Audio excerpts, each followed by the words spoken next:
Welcome to the Rugby Obsession Deep Dive. We have absolutely reached the summit, haven't we? The peak of the women's rugby calendar. And the analysis we've got lined up today, it zeroes in on, well, maybe the ultimate rivalry right now, the upcoming Women's Rugby World Cup final. And this isn't just any final, is it? It's the huge 38th meeting between the England Red Roses and Canada women. Yeah, you really couldn't script it better. It's World Rugby's #1 versus #2 going head-to-head. And it's a repeat of that 2014 World Cup final, which adds another layer entirely. The stage is set for a massive Saturday, late September, Twickenham Stadium. Our sources are all pointing towards, well, incredibly high tactical stakes. The atmosphere, even now, feels electric. And look, if you thrive on this kind of in-depth rivalry analysis, getting right into the context, you should definitely subscribe to Rugby Obsession. Do it now. We really dig into the biggest games from every angle. But for today, our mission, it's very specific. We need to unpack the recent history, the last 3 times these giants met, to try and figure out, will England's dominance continue, or can Canada ride this incredible momentum they've got right now and maybe cause an upset? Okay, let's start with the semis. Yeah. Because they really set the scene, didn't they? They established these contrasting paths and, I suppose, emotional states for the finalists. They got here very differently. Right. Tell us about Canada first, because that semifinal against New Zealand, it was pretty jaw-dropping. It really was a statement win, no doubt about it. Canada booked their spot 34-19 against the Black Ferns at Ashton Gate.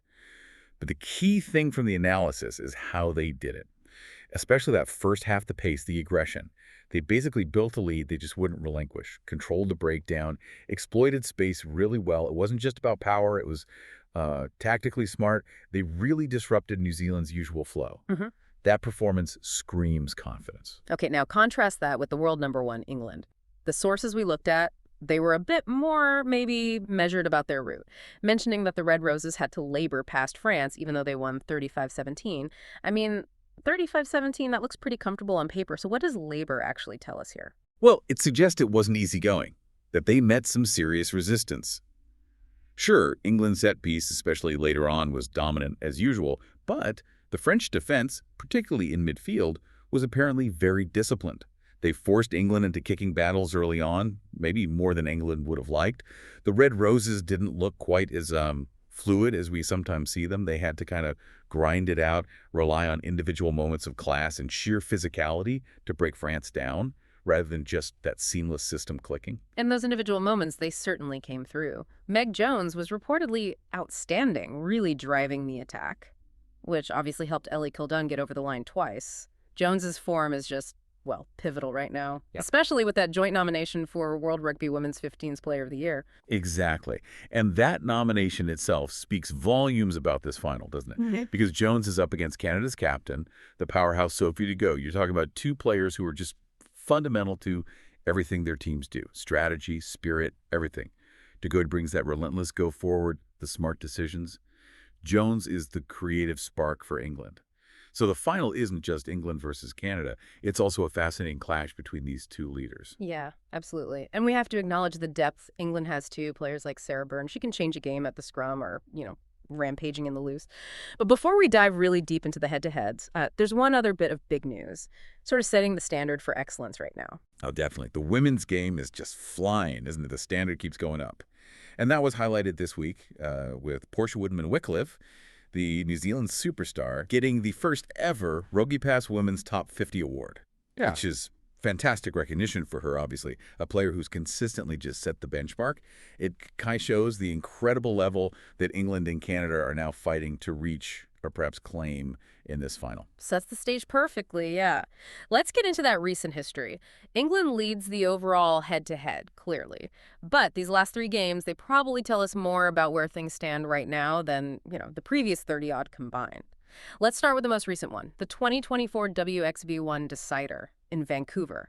England won 21-12. Right, and the context there is crucial. WXV1, that was the first time for that new global competition structure. So both teams were desperate to win that inaugural title. This wasn't just a test match. This was for silverware. And our sources, they described it as more of a game of chess, not really a full-blooded affair. Okay, game of chess.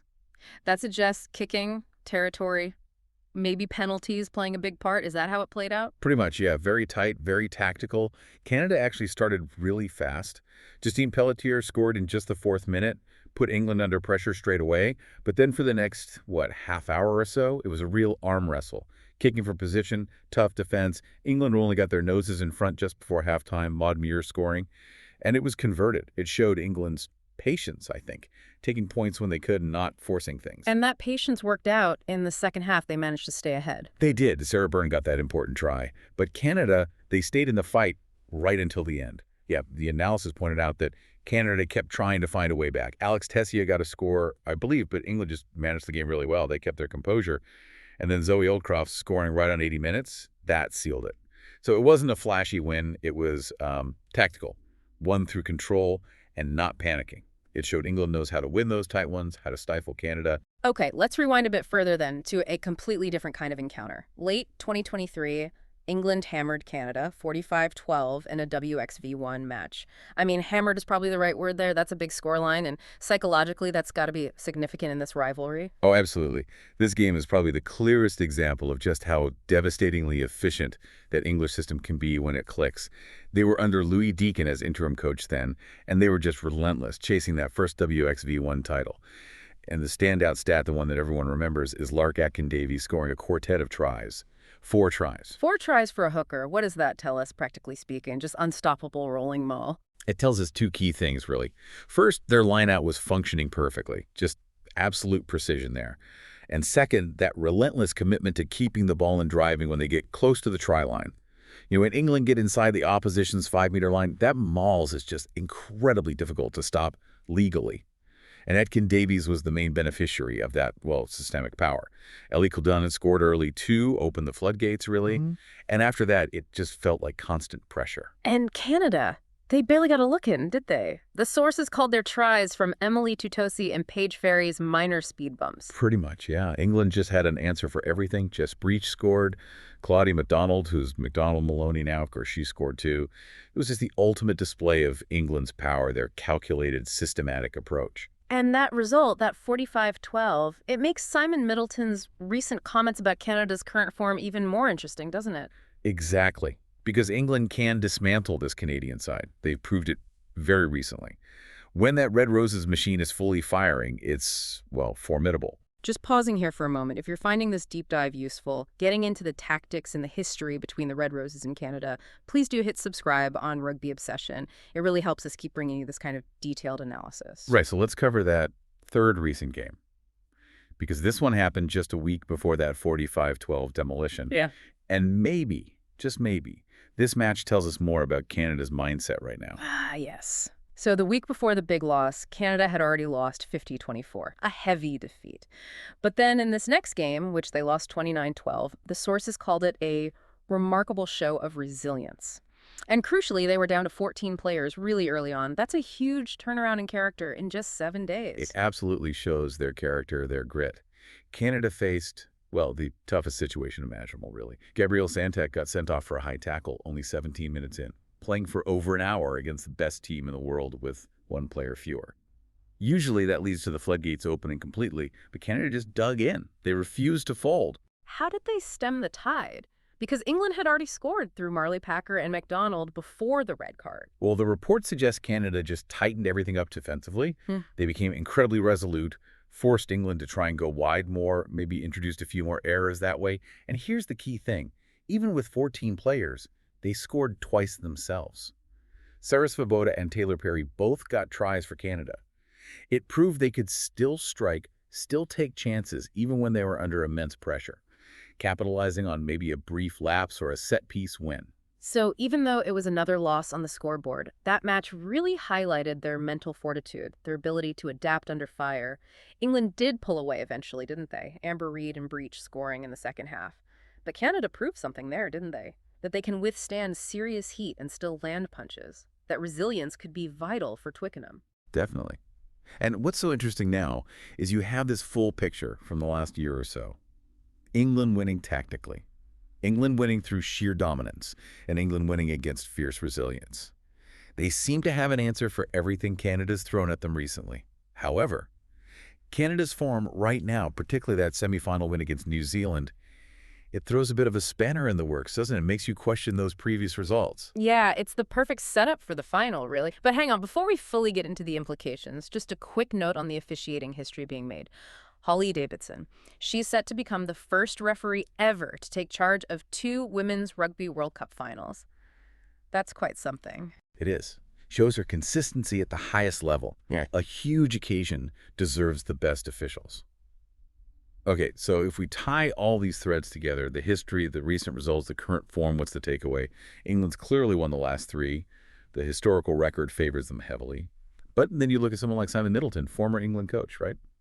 And he's suggesting that based purely on current momentum, Canada might actually be in pole position to lift the trophy. That does sound bold, doesn't it? Especially after we've just broken down those 3 fairly convincing England wins. Why would that one performance against New Zealand suddenly outweigh all that recent head-to-head history? Well, I think the reasoning is that the New Zealand win proved something new, perhaps. Yeah. It showed they could win a high-stakes knockout match against a very different style of opponent, a team that thrives on speed and broken play. Canada showed control, discipline, game management in that semifinal, things that maybe weren't always there in the losses to England. So Middleton's point, I suppose, is that this version of Canada, the one peaking right now, led by Goede, has maybe learned crucial lessons. They know the English system inside out now, surely, and they have that proven resilience plus the star quality to genuinely challenge it, even at Twickenham. It really does shape up as a classic final then. England's proven almost machine-like system versus Canada's, well, red-hot current form, and maybe that feeling of destiny. The pressure at Twickenham will be immense, obviously. But if Canada can tap into that spirit they showed with 14 players, that toughness, they've definitely got a shot at pulling off the upset. It's going to be absolutely explosive. You wouldn't want to miss it. So what do you think? We genuinely want to know. Can Canada do it? Can they overcome England's recent dominance? Or will the Red Roses system just prove too strong again on the biggest stage? Let us know. Head over to wherever you get your rugby obsession content and share your predictions, your thoughts.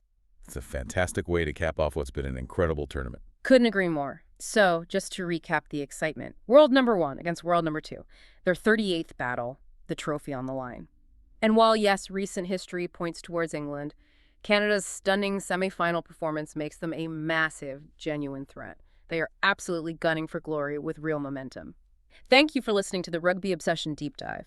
Encourage the listener to subscribe to Rugby Obsession, and we will look forward to you listening to our next episode.